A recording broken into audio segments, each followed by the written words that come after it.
reminiscing about days gone by. It's very glamorous.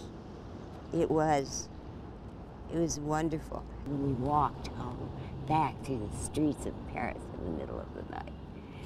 It was fun. Life for 77-year-old Mary McGrory used to be a glamorous affair, but for the last 3 years she's been living alone on the streets of Miami in her van. The porta potty should go under there, but I have to have a carpenter arrange that, do it for me. We're first going to serve the handicap and then everybody else by number. Like thousands of seniors in South Florida, Mary depends on handouts from churches and charities. She receives a few $100s a month in social welfare payments, but it's not enough for a safe place to live. I sold my house because I couldn't pay the taxes, pay the gardener, pay everything. My mother did. But when she passed on and gave me her house, I began to realize that I couldn't afford it.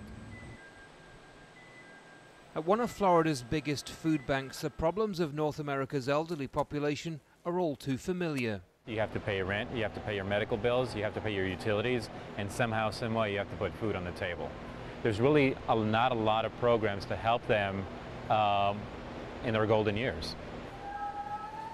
It's thought that about 1 in 7 seniors in the United States struggles on a daily basis, but getting hold of food isn't their only challenge.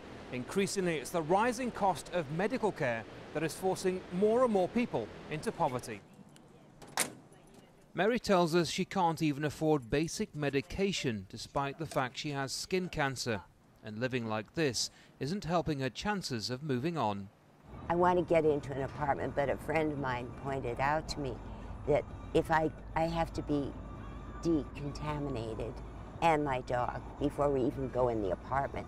All my stuff has to be de-ticked. Mary faces an uneasy future, but it's one that many in her generation are now being forced to deal with. Andy Gallagher, Al Jazeera, Miami, Florida.